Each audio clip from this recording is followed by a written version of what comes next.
Hello, cats and kittens. Orewa Jose, Yoroshiku. Welcome back to Manga Monday. Manga Monday. Anyway, Manga Monday, and I'm giving my impressions of One Piece chapter 1028 entitled Brachiosnacus.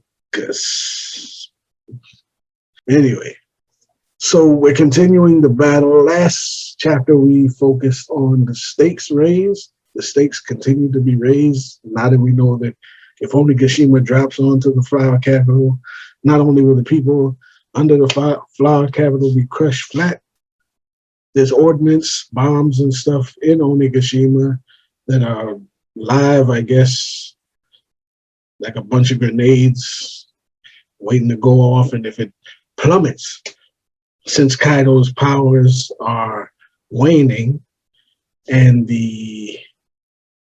if Luffy defeats him, then his powers will completely evaporate, I guess, and Onigashima will plummet and fall, and the bombs will go boom. So Luffy has to defeat Kaido, but if he does, everyone dies unless Momonosuke can create enough clouds to lift, to keep the flower capital afloat, aloft. And if he can't, it falls and crushes the people underneath, or falls and blows everybody up. So there's that. So we open up. We raise the stakes even higher, as if they needed to be. So we go to the guest parlor inside the castle, and we get a shot of CP0 continuing their assessment of the situation as they speak to their handlers back wherever their handlers are. It's made known that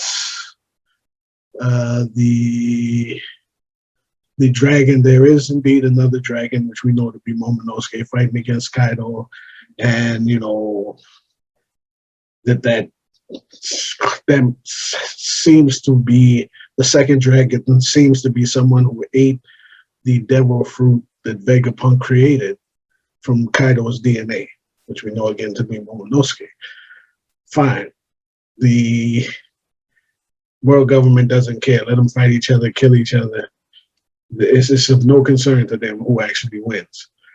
But they say on the free chance that Kaido loses, the government is going to annex Wano and turn it into a government stronghold.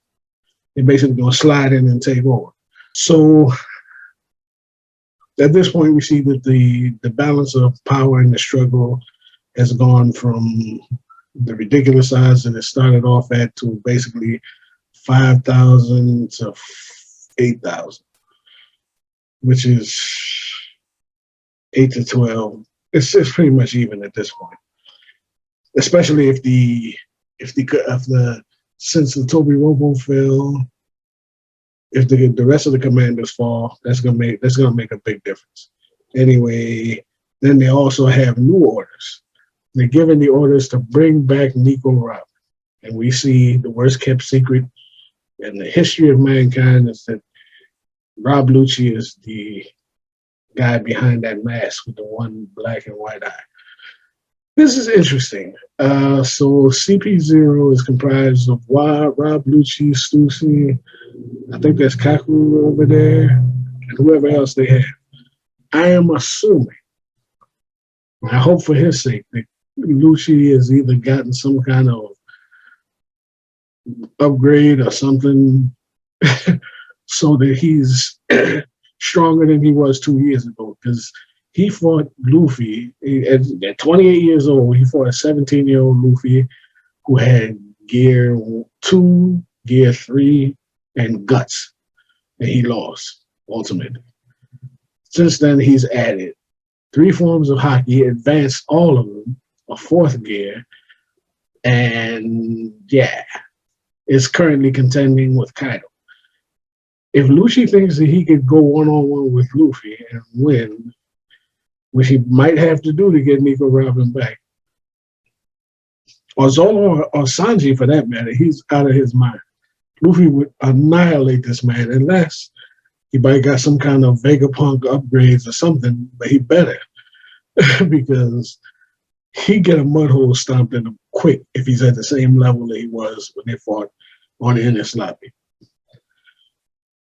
If, in my opinion, Frankie could take him out. I'm not sure Brook couldn't take him out if he's at the same level that he was back in Innis Lobby, because these dudes have leveled up. You know what I'm saying? But then again, the world government wouldn't have sent them there. He wouldn't have sent Rob Lucci there and Kaku or whoever else if they were at the same level that they were in this lobby. So something must be going on. But again, this raises another level of stakes. After being worn out from fighting Kaido and his minions and whatever, they also have to defend Nico Robin from CP0, which I'm pretty sure they can. Part of the evidence of that, or foreshadowing, I say, basically, is that right after we see that Rob Lucci gets the order, bring back Nico Robin, we flip to Nico Robin fighting alongside Brook, and they're cleaning up fodder, I guess. He says, no matter which way the battle goes, this woman's existence is key to the forces of piracy. And again, Brooke is fighting alongside Nico Robin, and she says, it's good to have you around, bro. Okay, so it gives you the foreshadowing that Brooke is going to probably have to defend Nico Robin from somebody. Because I think she's still kind of worn out from her fight with Black Maria. So who is he going to have to fight? All the CB0? I don't know. But it might be a combination of Brooke, maybe whoever hasn't gotten a straight up fight. You still got, to my mind, you still got my man Usopp. Technically, Chopper. Who else? Usopp, Chopper. Nami kind of had a fight a little bit. But you got those three at least. Yeah. But it might be Brooke had to take them all out. We don't know. But then again, like I said, they wouldn't have sent Rob Lucci there if he wasn't capable of doing something. Anyway, so we leave that opening portion and we go back to Momonosuke and Yamato. Momonosuke is still trying to create enough clouds to hold Onigashima aloft. But then since we know that there are ordnance on Onigashima that would explode if it drops, so we have Yamato going on a fetch quest to defuse the bombs or something that are on Onigashima so that if it does drop, it won't explode, which I guess tells us that it's going to drop, because they wouldn't put her on this fetch quest if it wasn't going to come in handy plot-wise. So apparently, that introduces a new element to the story. I guess they're going to have to evacuate Onigashima. Friend and foe, I guess. Which is weird. So there might even come a point in the story at some point where everybody has to work together to escape or whatever. I don't know. Like I said, in my last review, this thing is wide open. It can go. Oda's got this thing wide open. It can go a lot of ways. There's a lot of ways he could go with this. But again, we got Yamato off on a fetch quest to do whatever it is she thinks she has to do. Which brings us to the meat of the story. Queen and Sanji. Sanji is struggling, of course, with Queen, because this is Sanji's big level up. Matter of fact, this might be his only level up since we got into the new world, to be honest with you. He hasn't really gotten a W that I know of since Fishman Island. I don't know who he's beaten. He beat one of the headliners. Not headliners, one of the gifters or somebody. Who's that guy's Ramhead or Ram? He kicked him real good once in this. I know, aside from Fodder, I haven't seen him beat anybody in a long time. Back on the whole cake, I don't think he beat anybody there. Oh, he beat Bobbins and Jabba. he kicked him pretty good. But that's about it. So this is his big level up because Queen, high bounty, uh, well regarded, a scientific dude. All right, so he's this is his moment to shine on the performance floor. He's doing his best. You know what I'm saying? Um, and Queen, all the Queen is interested in is in seeing the battle suit armor, the Germa 66 battle armor, his raid suit. And Sanji, of course, has no interest in using it. He probably should, but he doesn't want to for reasons. He doesn't want that in his head. But he's still dealing with whatever the effects is of his body changing, I guess, mutating, right in front of his, is right on the spot. He's been feeling this for a while. He said there's something wrong. He's something off, as he says. But again, he's being pressed by Queen to show whatever it is. He wants to see the raid suit, and he's attacking Sanji with the coffee beam, which he ducks, which he's been ducking really since I don't even think he's taken a hit since this battle started, at least not from Queen. And he hits him with the kick, the grill shot, which hits Yabo Jamber. He hits him and does he call for blood? Well, he says that it hurt. Sanji is concerned about what he can do to actually hurt him because of these dinosaurs, these forms are extremely tough. Then Queen goes into this ridiculousness of transforming and launching himself out of his body. So he goes, stiffens, lengthens his neck and tail.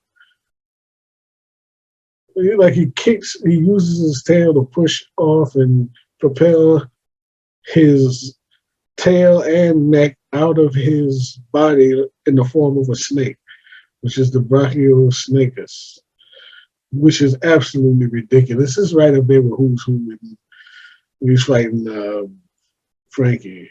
Was it Who's Who was fighting? Whoever it was, with the triceps, the spinning neck helicopter.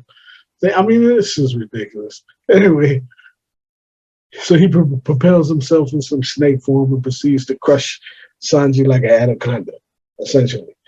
And he even makes a statement that not a single person has escaped from his clutches. He said even people that had, he said even masters of color armament hockey, haven't been able to escape this. He said they can't prevent broken bones and ruptured organs from the pressure.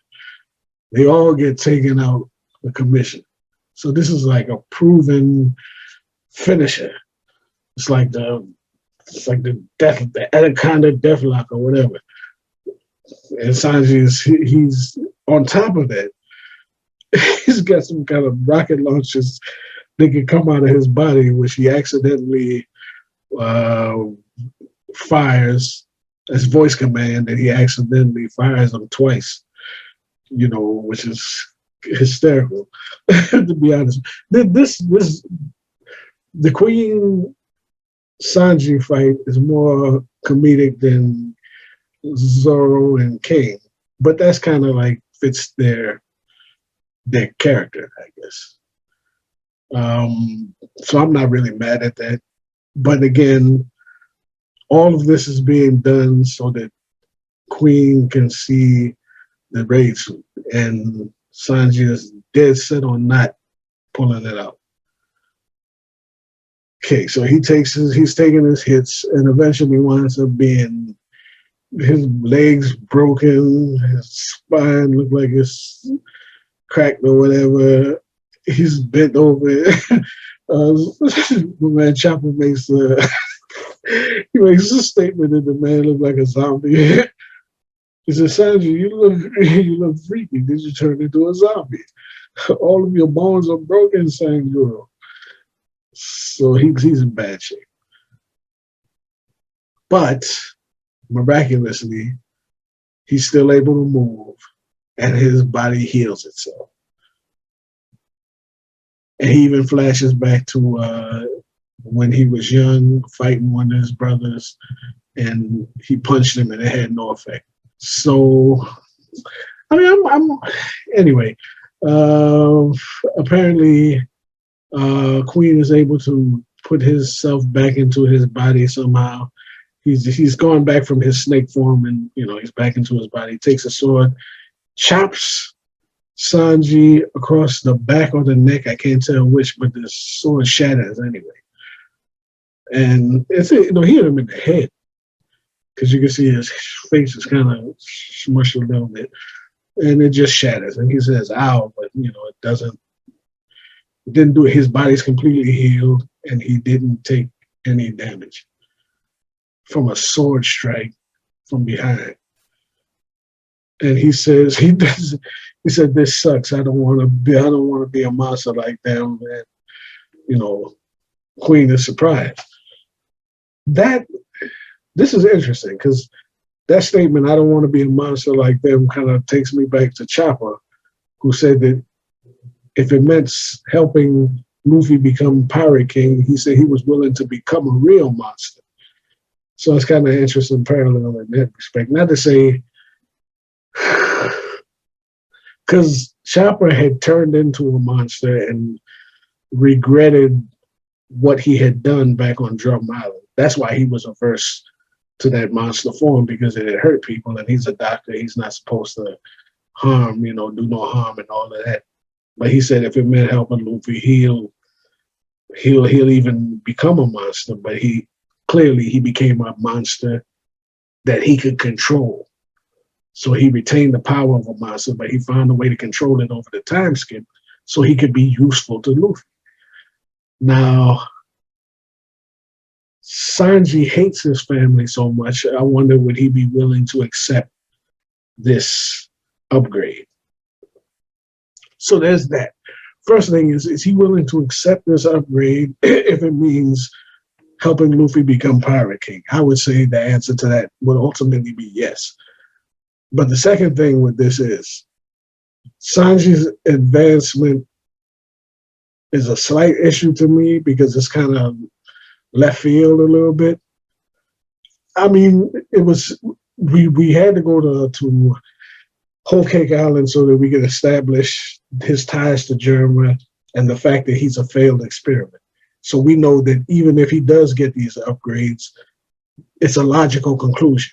Maybe it's just that his upgrades hadn't kicked in yet. Okay, so at least we know that. We know where the origin of his powers are from. My thing is this: if he hadn't, which I mean it's a moot point, but if he hadn't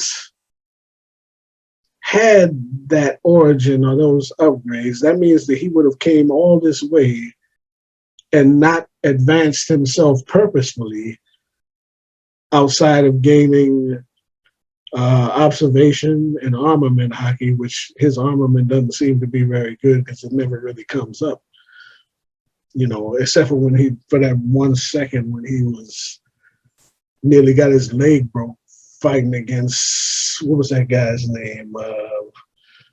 He was a Vice Admiral Vega. Virgo. Except for Virgo almost broke his leg. And all right, let's back up a little bit. At one point, we were under the assumption, we still are, I guess, that the monster trio each majored in one of the 3 armaments: Luffy, King's, Zoro armament, and Sanji observation. We've seen the first 2, show their upgrades, be it with real, blah, blah, blah, whatever, or what Luffy learned from Katakuri as far as advanced observation and stuff like that. We haven't seen that much from Sanji. the biggest feat of observation that we've seen him display is dodging that jelly bean that Katakuri fired at.